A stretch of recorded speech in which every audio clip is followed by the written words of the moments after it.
It's already Friday. It's already been almost a week since we all saw our favorite college football teams take the field for the first time in 2022. The week went by really fast. The season is going to go by really fast. So, this is a great time to be a college football fan. You have everything ahead of you. You have all the hopes and dreams still alive. For most of you, I'm sorry, Virginia Tech and Nebraska, but most of you still have all your hopes and dreams alive. I know my Aggies have a lot to play for still.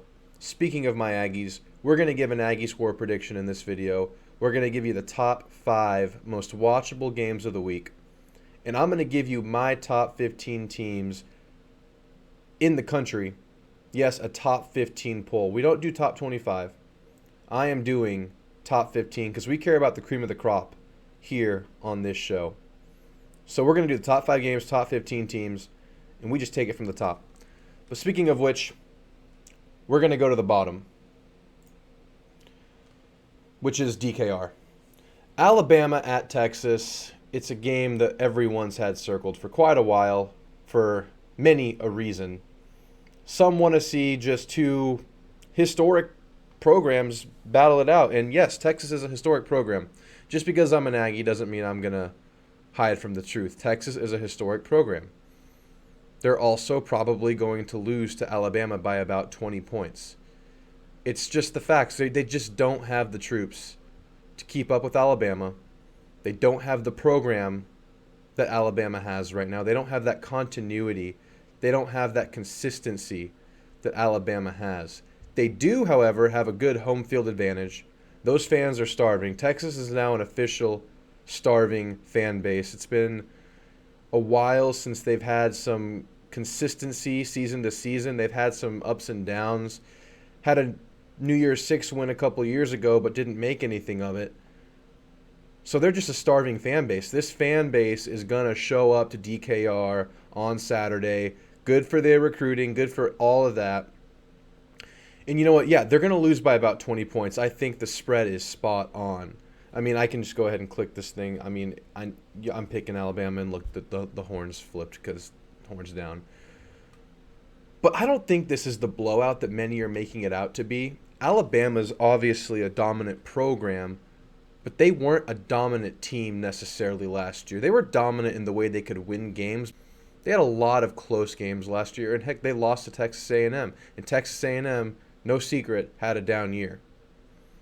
But Alabama is too deep, too talented, too big, across the board. What does Texas have against them? Xavier Worthy and Bijan Robinson. I mean, how much can two men do? I mean, I don't know. It's just, they have nothing. It'll be a better game than you expect. It will be probably back and forth a little bit in the first quarter. Bama might go into the half with a 10-point lead. And then things kind of stall out for Texas in the third quarter. Bama gets up to a 20-point lead, and things just kind of slow down in the fourth quarter as Bama milks the clock. I just don't think they're going to go out there and run Texas off the field because Texas still has talent. They don't have nearly the talent, but they do have something, and that home field has to count for something. So I'm putting it right at around 20. That's why I'm staying away from it betting-wise. I mean, a lot of people are taking Texas in the points. I just don't think it's going to be much closer than 20. I think you're looking at like a, at best, 17-point win, but that's not giving me any kind of confidence to bet on it. But more likely it'll be right around 20, 24-point victory, 42-20 kind of thing. Next up, we have South Kakalaki at Arkansas. Arkansas is back in my best games to watch of the week. They have the toughest, or one of the top two or three toughest schedules in the country, so they may be on this list quite a lot this year. Plus, it's an intriguing program. When a program comes up from the ashes, it gets totally turned around, very much like Dave Aranda did at Baylor, except I think at a more significant level, because Arkansas has had years and years and years and years and years of terrible play. But they're finally coming up out of that rubble and putting a little, they're trying to put a two-year streak of success together. So very intriguing to see what they do throughout this year. And they're at home versus South Carolina. South Carolina struggled against, was it Georgia State, Georgia Southern, one of the Georgia schools? I forget what it was. but they won, and the score seemed convincing, but that was a close game going down the stretch. Took a couple of blocked punts. Were they blocked punt returns? It was some special team shenanigans that put this game over the top for South Carolina last week. Spencer Rattler did not look great. He just did not look great. He just looked like how he looked when he was struggling at OU. He doesn't look like a program changer. He doesn't look like something that's going to allow South Carolina to round some corner. It doesn't seem like that's the case here. South Carolina may be improved from those end years with their former coach. I'm blinking on names as I do on these videos, but you know who I'm talking about, D coordinator guy. Oh my goodness, names are escaping me. When it comes back to me, I'll let you know. They're better than they were with him. They for sure are better than they were with him. But better for South Carolina is going from like a 3-win team to a 5-6-win team. And I just don't see them going to Arkansas and winning. Arkansas does have some injuries in their secondary, but I think they're just too much for South Carolina, who struggled with a G5 school last week. Arkansas didn't look as good as you might have hoped against Cincinnati, but Cincinnati was a ranked team. They lost a lot to the NFL, and they put up a great performance at Arkansas. I expected that game to be a little bit more convincing. We still made our money last week. Those of you who bet this game, as I did, it was one of my best bets of the week last week versus Cincinnati. But they're still too much for South Carolina. I'm taking Arkansas minus 8.5 all day, and that is one of my best bets of the week. Arkansas in back-to-back best bets of the week on my show. So, yeah, I'm riding the piggy to some money. I got some money out of the piggy last week. We're going to try to do it again this week. Kentucky at Florida. Florida with back-to-back marquee home games. This game should be highly competitive. Kentucky kind of struggled out of the gates last week in the first half and ended up putting some things together. I mean, their offense has never been extremely high-powered, but they do have a pro prospect at quarterback in Will Levis. It's going to be an interesting game because Kentucky was supposed to be up here, but ends up Florida is the one that's ranked 12 and soaring right now into the start of the season after that home win versus Utah. What kind of momentum can they take from that? Can Anthony Richardson put two games together? I mean, the Swamp is getting some attention right now. The Swamp is coming alive because back-to-back marquee games at the Swamp, and I'm all for it. I love watching games at the Swamp. Very, very fun atmosphere. Very, very pure college football experience. To watch games there, hear the band, see the Gator Chomp, that is such a good college football feeling there. So that's one of my best games of the week to watch. I'm not playing this game. This game is truly, in my opinion, up in the air because Florida, like I said, their perception is sky high right now. But going into the season, Kentucky was supposed to be that team. So it's very interesting. But that's one that you're going to want to watch. But one that you're going to want to watch even more, and in my opinion, this is the most watchable game of the week, and is my popcorn game of the week, is Tennessee at Pitt. We saw Pitt in that Thursday night Week 1 opener game versus West Virginia. The game, it was a sloppy game. I mean, so many dropped balls. The game was won on a dropped ball returned for a pick six. I mean, is Keaton Slovis going to be able to put a cleaner game together? I think he looked pretty good. He had a lot of drops by his receivers.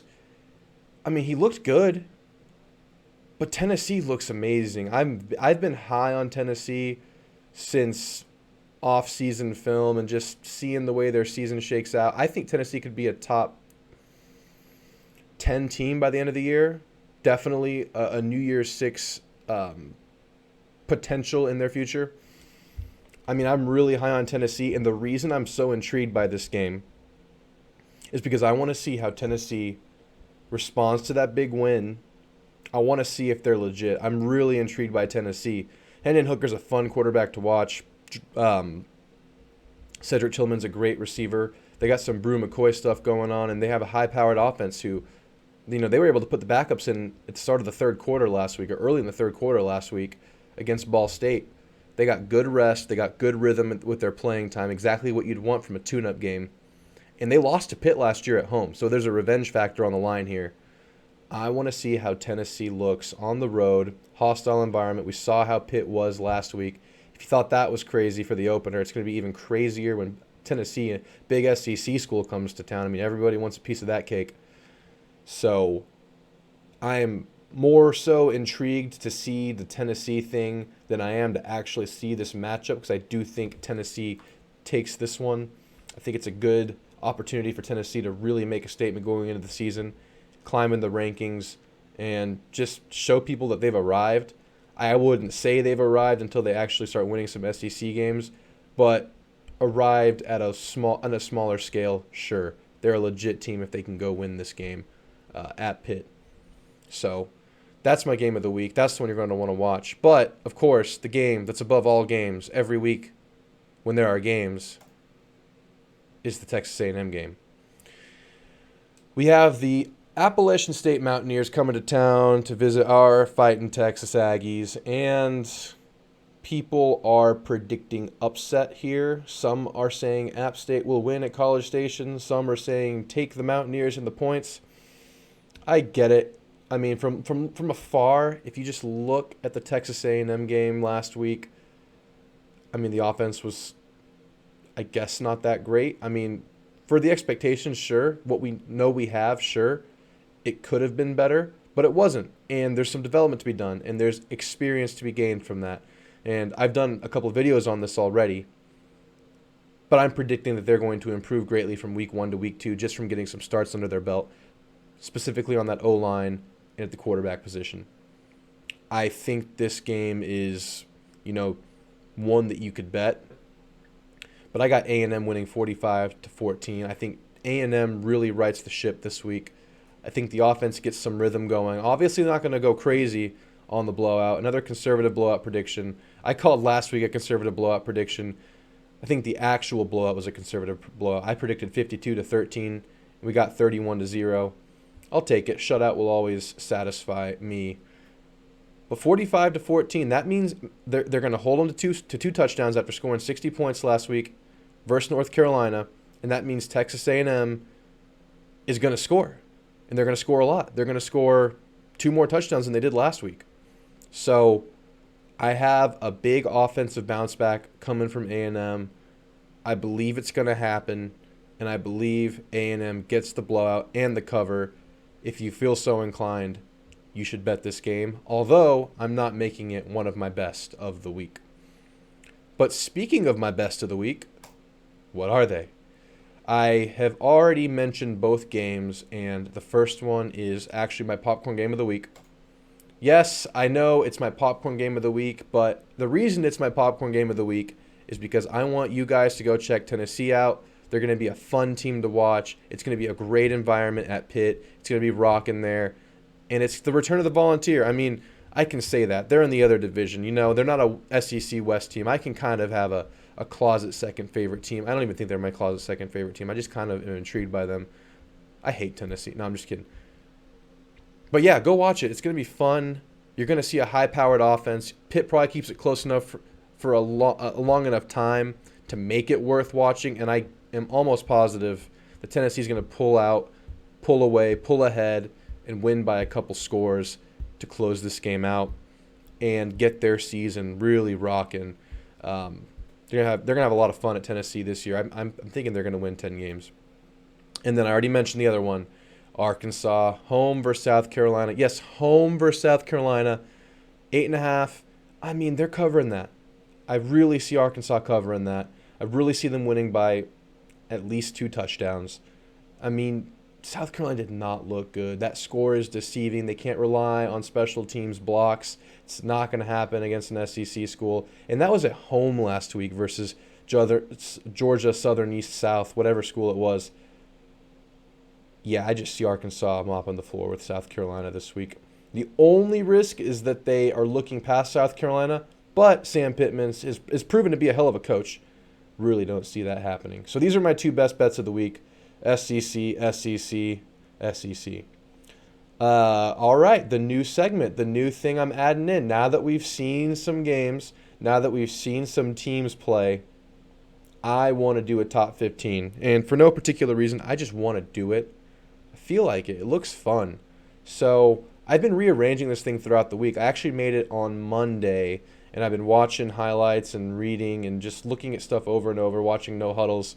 And I've rearranged it a little bit. I actually rearranged it for the final time about 20 minutes before filming this. And I feel good about my rankings. I know they're correct. So if you tell me I'm wrong, you're actually wrong and you should rethink your life. But here we go. Oh, yeah, I made the little graphic there. So 15, I mentioned them. Tennessee, I think they're 24 in the AP. I think that's right. I have them way higher. I think if you did a power ranking, they'd be closer to 15 right now and poised to climb a lot higher than that. But I'm not wasting time with Tennessee. I'm not making them win their way into the top 15. I'm starting them here. I had them around here to start the season. I didn't post my preseason poll because I just think it's dumb. I want to see some games first. I want everything to be validated before I actually go public with my stuff. But Tennessee at 15, I feel very good about that. You know, this time last year they had gotten upset week 1 by a G5 school. But this time they destroyed that G5 school, rested their quarterback early in the early in the third quarter, and they're looking to add their first big win of the year to their resume. So Tennessee's come a long way. I'm really high on them, guys. Look out for them. 14, we have Utah. I didn't have them drop too far. I think they were 7 to 14, something like that, 8 to 14. I had them in my top 8 for sure. I think I had them at 7. But I have them starting here, going into week 2. You know, they barely lost that game to Florida. If they play that game again, Utah could have very well won it. They're still an experienced, tough, hard-nosed team. They very well could still win the Pac-12, and actually I think they might, but let's keep going. Right above them, it's only appropriate that you put Florida ahead of them. I had Florida not even in my power rankings to start the year. They were not ranked in my top 25, my imaginary top 25 to start the year. Didn't really exist, but it was in my head, and I believe it existed. But 13, is that a good number for them? I don't know. I felt like it was appropriate to put them above Utah just because of the win. But my thing on Florida has always been they have not recruited well the last few years. What is their depth like? They're going to start the year hot, it seems like. But what happens when nagging injuries start setting in? Players start missing games. You know, they start slowing down a bit, and you don't have the backup troops there. That's always been my biggest fear with Florida. And I've acknowledged the possibility that Anthony Richardson could be an absolute stud. We didn't know, and he looks like he's trending that way. He is trending that way. But what's going to happen later in the year? I have them at 13. I have them in my top 15 until they prove me otherwise. But we'll see. I still have, I'm not confident that they're going to stay there, but I have them at 13 for now. 12, Notre Dame, same situation. They put up a great fight against Ohio State. Ohio State didn't look great. Looked kind of lost and weird on offense. Just didn't look like crisp Ohio State that we expected. Maybe too much pressure, maybe buying into their own hype a little bit. Maybe they just needed to be humbled that 1 week to really get into form. But Notre Dame's defense held up strong. I think they're still going to run into some issues. But there's a good chance they could run the table and get back into this thing, which would suck because they don't actually have to play a conference championship. Probably not looking at a playoff berth because of that. But New Year's 6, absolutely Notre Dame's still alive there. With that defense and the talent that they have, keep them there, see what happens, move on. 11, I have Miami. This is one of my, spicier takes, but they just looked really good. I've been high on them all off season, maybe because I'm paying extra attention to them because of the A&M game coming up. Call it what you will. It'll even itself out. If they beat A&M, they're going to be top 10. If they lose to A&M, they're probably going to be around 15 to 20, depending on their manner in which they lose. But, Tyler Van Dyke is the real deal. They bring back a very, very experienced defense. Their receivers are good. Their running backs are good. They're going to be a good team. They are a good team, and they're going to have a good chance to win the ACC if Clemson doesn't get their stuff together. So I have Miami at 11. Do you guys agree with that, or do I have them a little bit too high? That might be one that y'all don't agree with. Maybe, you put Michigan State up here at 15 and push everything down. I don't know. If Miami's not at 11, where are they? Y'all tell me. Arkansas at 10. I've had Arkansas at 10 the whole time. I've believed in Arkansas. I believe they bring back the right stuff to really be good this year. But with their injuries in the secondary starting to add up, they didn't look super crisp week 1. Obviously, they beat a good team. They played a good team. I'm not going to drop them. They have not shown me enough to drop them, not even close to dropping them from where I originally thought they would be. But, I wonder how they're going to do throughout the year. I have no question they're going to do great this weekend. But throughout the year, as they start playing tougher and tougher opponents, they struggle a little bit early. I look for them to have a big bounce back game week 2, much like Texas A&M. And I'm saying bounce back as if they lost, but the same thing for Texas A&M. They were both good wins. That was a good win versus Cincinnati at home. But they outplayed you in some ways. So I think they're really going to want to go get some of that back. I think Arkansas has a big week 2 win, and I think they stay around the 10 range going forward for a while until they get that big win. They'll get a chance to have one pretty soon against Texas A&M. Oklahoma at 9. They looked good for a while this week, but they did not close that game well. And Dylan Gabriel played a lot in the second half and just couldn't get anything together. Didn't look so secure back there. Gave up a few points. I'm not moving him back. This is kind of where I've had OU the whole time. I just moved Utah and Notre Dame behind them. But, Oklahoma, it's a first-year system. It's first-year coach, first-year quarterback. It's going to take time. I didn't see enough to drop them. I didn't see enough to move them up. Keeping them kind of where I thought they would be, which is 9 for now. That'll work itself out. I look for them to have a lot of room for improvement going into week 2. I have USC at 8. They looked a little bit better than OU week 1. That's going to be a conversation all year. USC or Oklahoma? USC or Oklahoma? That's a conversation that's fun to talk about. Lincoln Riley versus his ex. It's interesting. But USC looked really good on offense. They have great weapons everywhere. There's no question about that. Rice quarterback was giving them the ball over and over again on defense. It's how the game got so out of hand. I think they had 3 interceptions. They were just giving the ball to USC. If you guys go look at USC's D-line, though, their biggest guy is like 280. Their D-line is very small. So in the Pac-12 and their out-of-conference schedule, yeah, they're going to have some success.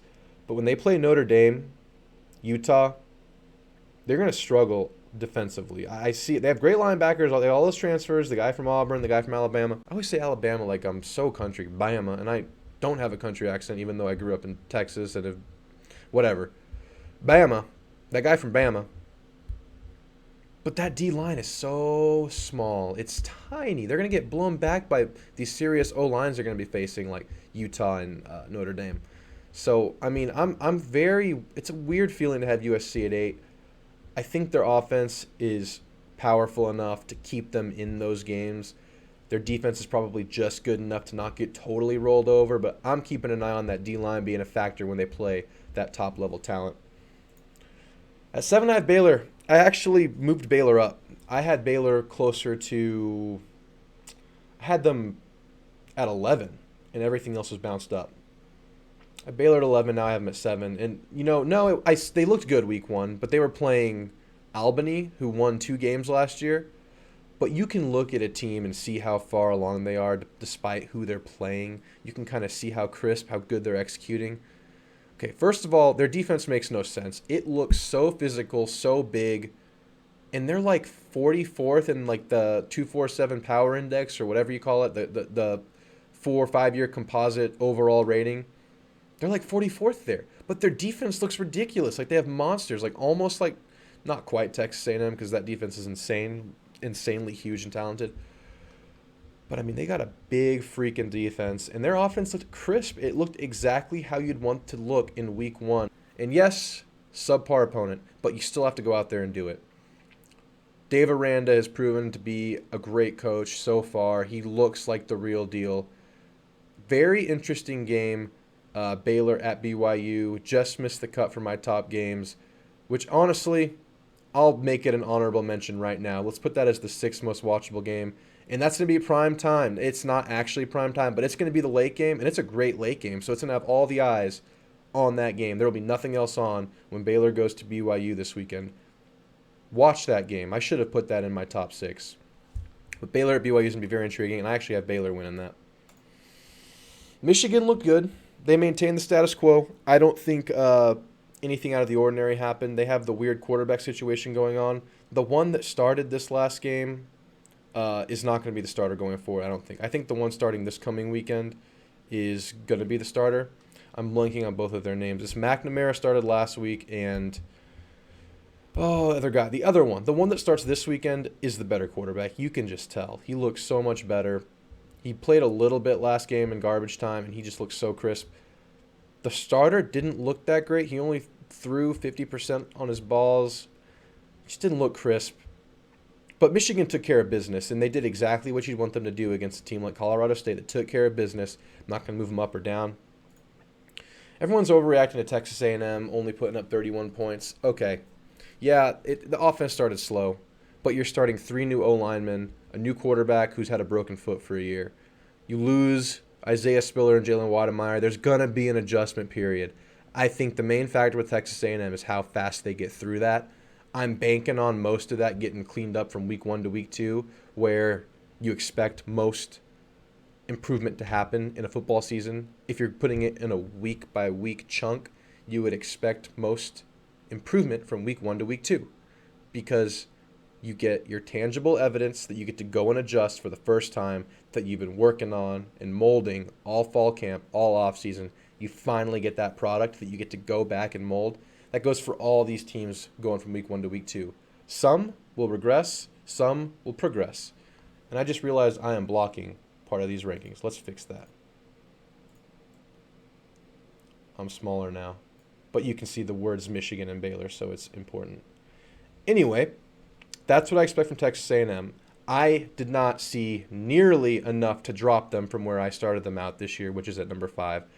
No, I'm not dropping Texas A&M behind Michigan, Baylor, USC, Oklahoma, Arkansas, anybody for going out and winning 31-0. I'm not doing that. I'm not doing it until there's a pattern of deficiencies week to week. So yes, Texas A&M is ranked 5 in my book. I mean, if you have them ranked 6, that's fine. I don't think you drop them lower than that in this situation. That's just my opinion. But, everybody can do what they want to do. All right, at 4, I still have Clemson. That's one that I considered dropping, but it's 1 week, and this factor is keeping me from dropping them. Dabo has won championships here. Dabo has done it here with generational quarterbacks, but he's done it here. And does he have a generational quarterback right now? Not in DJU. Not in DJU Youngalola. It doesn't look like he's going to be the guy. It really looks like it's going to be Cade Klubnik's show very soon. And that's when I think we'll see the Clemson that is going to be the Clemson. The Clemson fans wants to be the Clemson this year. Ugh. But yeah, I think Clemson didn't do quite enough for me to drop them. I think the skeleton's there. I think either DJ has an epiphany or Cade goes in there and changes it up. And then the top 3, I'll just give them to you all at once. Ohio State, UGA, Bama. I mean, I think that's how everybody sees it now. Ohio State looked weird. Maybe Notre Dame has a stellar defense, and that's the reason. But Ohio State did look a little weird and off, strangely. Very strangely so in that week 1 game. So look for them to rebound this weekend and improve a lot, because that's not going to be the way they are this year. There's just no way. There's just too many weapons on this offense. And at 2, UGA. What else can you say? They went out there and dominated. I think they scored on 7 consecutive possessions before they just pulled the plug. They did whatever they wanted to Oregon. It was sad to see. And then Bama did nothing at all that would make you want to drop them. You can't drop them below UGA. I get it. If you're saying UGA did it against a better opponent, fine.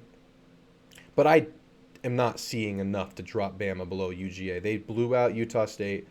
I think it's clear they don't have the weapons they usually have at receiver, but they have them at running back, and they definitely have them at quarterback, where we saw a new wrinkle from Bryce Young. He was running all over the place this game. Bunch of yards rushing touchdown. Bama looks good. They're going to be what they usually are. They got a big game this weekend. But that is all I have for you guys. Thanks for watching. What do you think? Did I get the ranking right? Did I get the ranking? Is it just totally stupid and messed up? I feel really good about it, and I feel like this should be the ranking that college football goes off of, because, I sit here and I look at stuff and I rank them. So, it's a good ranking. But what are your top 5 games? What games are you looking forward to this weekend? I should have put that Baylor BYU in here. That's one of my most watchable games for sure. I'll be watching that one. I may even bet that one, but it's not one of my best bets. What are your best bets? What are your most watchable games? And what is your Texas A&M score prediction? Because that's what we're all really here for, right? We're all Aggies. Unless you're not, I feel sorry for you. But until next time, enjoy the weekend of college football. Thanks and gig 'em. You probably hated that if you're not an Aggie.